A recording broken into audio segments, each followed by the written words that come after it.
Hello friends, പുതിയൊരു വീഡിയോയിലേക്ക് എല്ലാവർക്കും സ്വാഗതം. ബ്രസീലിയൻ സൂപ്പർ താരമായ നെയ്മർ ഇന്നേക്ക് ബ്രസീലിയൻ ടീമിൽ അരങ്ങേറ്റം കുറിച്ചിട്ട് 15 വർഷം തികയാണ്. ബ്രസീൽ ദേശീയ ടീമിന് വേണ്ടിയിട്ടുള്ള അരങ്ങേറ്റം കുറിച്ചിട്ട് ഇന്നേക്ക് 15 വർഷം തികയാണ്.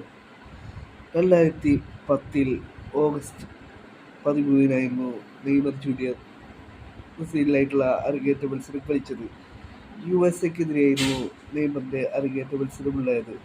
ആ ഒരു മത്സരം 2-0 ബ്രസീൽ ജയിക്കുകയായിരുന്നു. ആ ഒരു മത്സരത്തിൽ തന്നെ തന്റെ ബ്രസീലിന് വേണ്ടിയുള്ള ആദ്യ ഗോൾ നെയ്മർ സ്വന്തമാക്കുകയായിരുന്നു.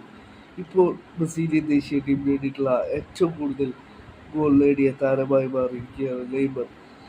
സാക്ഷാൽ പെലെയെ മറികടന്നിരിക്കുകയാണ് നെയ്മർ. 79 ഗോൾ മറികടന്നിരിക്കുകയാണ് നെയ്മർ. ഇപ്പോൾ നെയ്മർ അദ്ദേഹത്തിൻ്റെ സോഷ്യൽ മീഡിയ അക്കൗണ്ടിലൂടെ CBF അദ്ദേഹത്തിന് 79 ജേഴ്സി കൊടുത്തുകൊണ്ട് അദ്ദേഹത്തെ ആദരിച്ചിരുന്നു.